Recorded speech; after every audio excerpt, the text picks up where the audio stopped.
Hello guys, welcome back to another tutorial. Hit the bell icon button so that you don't miss out any tutorial. Hi there.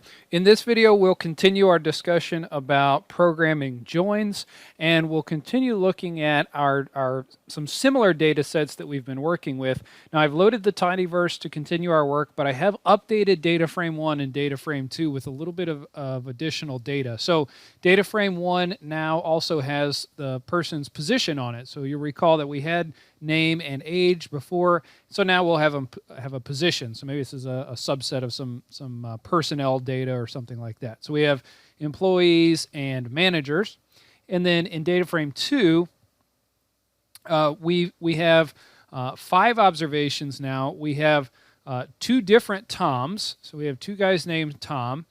We have gender and age now. And you'll notice we can tell they're 2 different Toms because we have one Tom that's 35 and one Tom that's 33.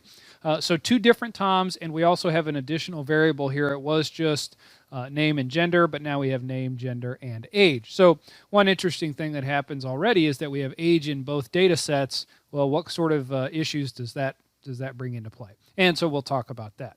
So having some additional data like this brings up a couple of different things that you'll encounter whenever you're executing joins in R. So the first thing says, well, what if I want to join only certain columns, right? Join only certain columns. And so let me show you what I mean by that. Let's just call left join directly, and we'll call data frame 1 and data frame 2, and by name. Right? So what happens whenever we join data frame 1 and data frame 2 by name? Well, you'll recall data frame 1 has name, age, and position. Data frame 2 has name, gender, and age. Well, what happens then is that we keep our name variables, but you'll notice that we get this age X and age Y, right? Age X and age Y. And so what's happening here is that since age exists on both data sets, R automatically has to add an identifier to say which age column is that from, right? So X is going to be from the first data frame you mentioned, and the Y age is going to be from the second data frame that you mentioned. Now, we also see that gender has joined correctly. Tom is a male. Both Toms are males. Harry is a male. Sally is a female. Dick, Susan, and Rachel don't have a gender on data frame 2. Their positions carried over from data frame 1 just fine. Now, one other thing you might notice here that sort of became a complication is that Tom now occurs twice. So you recall in data frame 1, we start with all observations in data frame 1, and then we join these variables where there is a match. And so that's what's happened here, except that R has recognized that there's 2 Toms in data frame 2.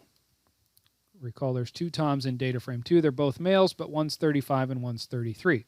So what will happen in this case is that name is going to get, well, really the record in the first data frame is going to get duplicated.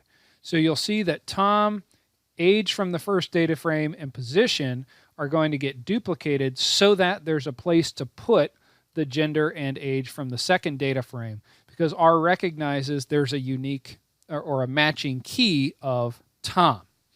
All right, so all of this is going to be problematic. So we want to clean this up a little bit. First of all, let's deal with the age variables. So what we can do here is really we don't need to join age because age should be the same. Now we have this redundant Tom situation that we need to deal with, but recall we're trying to left join on data frame 1, right? So we want to just start with what's in data frame 1, so we don't need the second Tom. We don't know about him yet, right? So what we can do to join only certain columns is instead of joining data frame 2 on there, we can join only a subset of data frame 2. So recall that to subset we can use this bracket syntax, and we only want certain columns. We're only going to consider the name column and the gender column. So if we just run this piece of code, just this reference to data frame 2, you'll see what's happening, right? We're really catching, we have just the 5 observations without the age variable. So by using this subsetting syntax, we're saying that we don't want to join all of data frame 2. We only want to consider name and gender from data frame 2. Now, whenever we run this and use our left join, now we get our observations, and we don't have the 2 age variables, right? We don't have the 2 age variables. And so that's really what we were looking for. We already have age on the data frame, so we don't need to add it again, but our genders do populate. Now, you might also notice we still have this duplicate record for Tom, which is a little bit confusing. And so that's something you just need to watch out for whenever you're doing left joins, right? Because this could be a number of cases. This could be an error, in which case you just take out one of the duplicate records and move on with your processing. But in this case, we have a legitimate second Tom who's in our data set, in our second data set. And so we need to think through how you want to handle that. And so it would just depend on whatever business case or project that you're working on, whether or not you need this additional Tom record, or maybe you need to get a last name or something like that. The bottom line is that the key of name is not strong enough to differentiate the 2 Toms whenever you're executing a left join in this way. So it could be a combination of things. There's no one answer in terms of how to handle this second record. It's situation dependent. But it's just something to be aware of, that whenever you left join, if you get duplicate records like this, that could be one reason why. If you have one key in the first data set with multiple matching keys in the second data set, that's going to create additional records in your result. And so if you're looking for 6 observations and you get 7, you know that you've duplicated somewhere, and you just need to think through how to handle that. Okay? It could be a different join, or it could just be deleting the record, like I said, or handling it some other way, adding some detail or something like that. But again, just something to keep in mind. So be aware of that whenever you're processing joins, and that can happen with right joins as well. Now let's talk about what if we wanted to join with multiple keys, right? So since first name might not be a strong enough key, we hadn't really talked about that yet. For those duplicate records, first name wasn't a strong enough key, so it brings up the question, how do we join on multiple keys? So that's actually really straightforward. We'll call the left join function again. We'll left join data frame 1 and all of data frame 2. But now let's join by name and by age. By name and by age, and see what happens there. And so here you can see now that we've joined gender from the second data frame, right? We've joined gender. We don't have the additional age column because we included age as part of the key. So any variable you include as part of the key won't be added to the data set as an additional column. So we don't get the added age column, and we don't have the duplicate Tom column because we joined by name and age. And so we can see that our name, Tom, age 35, matches to, in data frame 2, Tom, age 35. So that's a unique key where it matches on both variables. And so we just add the gender of male for Tom, and we're good to go. But now we've got another curiosity in our data set here. Tom, Harry, and Sally should all have a gender, but now we have Harry's gender as missing. So we need to think about, well, what happened? Because I've got Harry over here in the first data frame. We have Harry over here in the second data frame. He's a male. So this should populate. We should get a gender for Harry. Well, recall that our key that we used was not only name, but name and age. So R is looking for a Harry who's 37 from data frame 1 and a Harry who's 37 in data frame 2. But there is no Harry who's 37. The Harry in the second data frame is, in fact, 32. So again, no one answer on how to handle that. It really just depends. It could be that his age, Harry, it's the same Harry in both data sets, but his age was recorded incorrectly in one of them. Maybe he is 37 and it's not correct here. Or maybe he is 32 and it's not correct over in data frame 1. Or maybe they're 2 different Harrys and they happen to be different ages. All of those would be viable scenarios, and you just don't know. So it would just depend on the situation you're in. Maybe, again, you can get some additional information, or you have a business rule that says always go with the highest age or something like that. You can develop all kind of rules like that. But just something to keep in mind that, we said here, okay, well, name wasn't a strong enough key. We're still getting these duplicate records, but whenever we used a stronger key, now we've still got a data issue. Even though everything else looks like this processed correctly, we still ended up with this weird missing value. So when you're doing joins, a takeaway here is that when you're doing joins, always keep track of your record count like we've been discussing to see if you add or remove records that you didn't intend to. And then also check your missing values. Because those missing values can really key you in on something. Are you getting missings where you don't expect? Are you getting populated values where you would expect a missing? That can also happen. So those are the two big things you need to keep track of whenever you're doing joins. All right, one other thing that we want to discuss in this video, we've talked about only joining certain columns. We've talked about strengthening the key and joining with multiple columns. And now let's talk about joins when the key fields have different names. So up to this point, we've had name and name, or name age with name age. But let's see what happens if the names are different. So I'm going to rename some columns in data frame 2 just so that we get different field names. So let's call, instead of name, let's call it title, which is kind of silly, but it's all right. And then instead of age, we'll call it years. All right, so let's look at data frame 2. We'll see that instead of name, gender, and age, we'll call it title, gender, and years, right? So now we can't just say key equals name, because in data frame 2, there is no name. In fact, let me show you the error that will get thrown. If we try to join data frame 1 and data frame 2 by name, then we're going to get an error, and it says we can't join because the column name doesn't exist on the right-hand side. So it's saying in data frame 2, there is no column called name. And so what we can do, though, is instead of providing a single value to our by argument, we can pass a vector of equations. And so it can be title is equal to name. And so that will actually work. This should be name equals title. Let me try that again. Name equals title. Okay, so that'll work. And you see we get our left join to execute, but this is the case where we got the duplicate Tom record. This was just like the first join we did up here with just by name. So we could add the additional, let's do it this way. Age equals years. Age equals years. And so there we get the last left join that we did, where we join by both columns. Okay, so again, you get the same output just by doing it this way. It's really this join here is exactly the same as this join. We just had the different column names, and so we can pass, again, instead of just the single unit column names being passed, we can pass a vector of equal statements.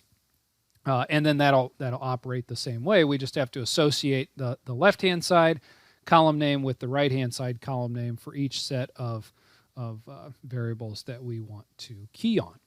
We want to continue our discussion about joins, and we'll actually start programming some simple joins here in R. And to do that, we will use the tidyverse syntax. So I've already loaded the tidyverse package here, and then I've recreated our data frames from the last video as just df1 and df2. And these, you'll recall, have data frame 1 has name and age. So we've got Tom, Dick, Harry, Sally, Susan, and Rachel. And then data frame 2 has name and gender with Tom, Harry, Sally, and Gail in the data frame. So let's go ahead and start coding up some joins. So the first one that we'll do is an inner join. And so in order to do that, we're just going to do, let's call it an inner join data frame. We'll create an object called an inner join data frame. And so the function that we'll call that's in the tinyverse is literally called inner join. And so we're going to join data frame 1 and data frame 2. And then our by variable is going to be name. And we'll go ahead and execute that. And then let's take a look at what inner join data frame looks like. And so we see there the same thing we saw in the previous video where we have Tom, Harry, and Sally with their corresponding age and name. Age and gender. So you'll recall that the inner join is going to take both data frames and return the records where there is a matching key. And it'll join the columns together. So we had Tom, Harry, and Sally that were in data frame 1 and in data frame 2. And so whenever we perform the inner join, we get those three observations, and then the variables are all appended together there. Okay, so there we have our inner join. In general, general join syntax in the tidyverse is to just say you've got some sort of join. So it could be an inner join, left join, right join, full join, and then there are actually a few others that are outside the scope of this video. But you're going to inner join, so you're going to have data, let's just say data 1 and data 2, and then by some key, whatever the key variable happens to be for your data set. So that can get a little more advanced, and we'll cover some of that in the next video, but that's the general syntax, is that you want the join function, pass it which two data frames you want to join, and then tell it which variable to use as the key. So let's go ahead and do our other joins. Let's maybe make a quick note here that we kept all observations with matching keys, right? And so now we can let's go ahead and do the left join. So we'll call it left join data frame. And that's going to be a left join of data frame 1, data frame 1, data frame 2 by name. All right, so we can look at our left join data frame. And you see there that we get all of the observations from data frame 1. So all 6, Tom, Dick, Harry, Sally, Susan, Rachel, all of their ages because those were populated. And then we get gender attached as well, but we only have the 3 genders populated for the 3 matching observations from data frame 2, and the others are set to missing, as we expect. All right, so then we can do a right join. And it's going to be exactly the same syntax, so let's call it a right join data frame.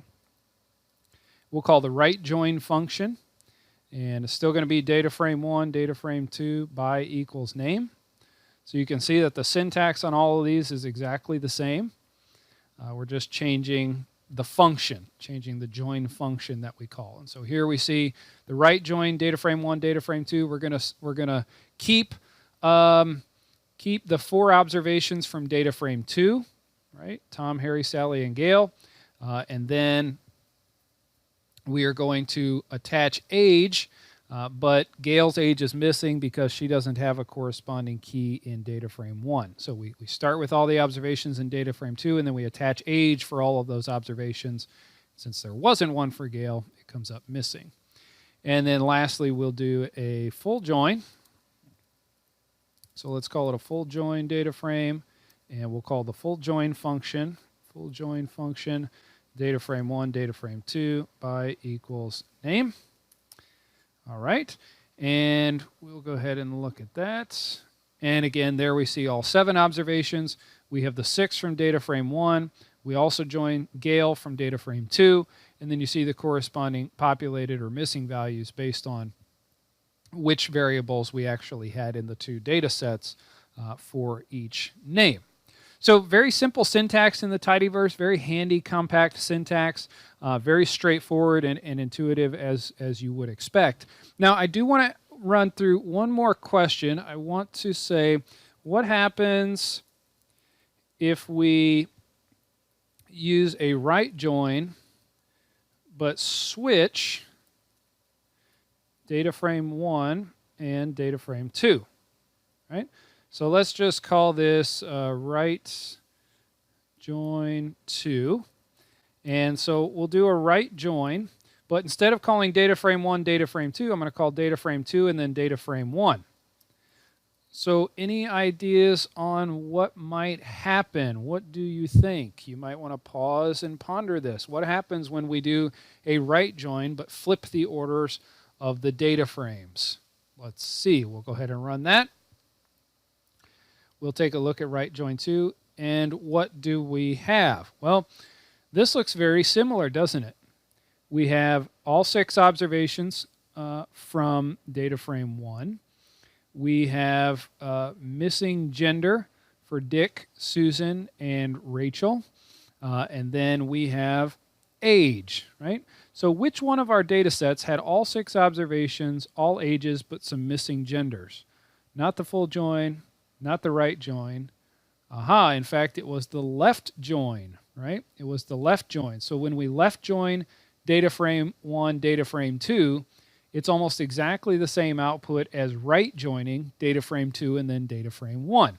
The only difference we run into is the variables are put in a different order. And that's no problem there.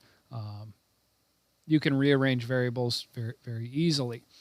So just an interesting little example there that really with a right join and left join, you can accomplish the same thing using either function just by changing the order of your variables, of your data frames. But you want to be careful. You want to keep track of, like we've been doing here, our number of observations and things like that.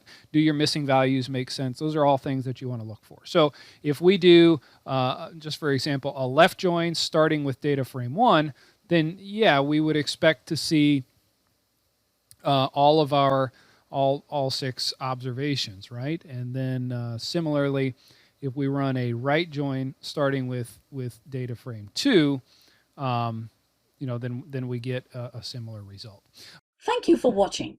Don't forget to subscribe to the channel. If you like the video, do give us a thumbs up and share it. Also check out amazing discounts and offers on our premium courses in the description below.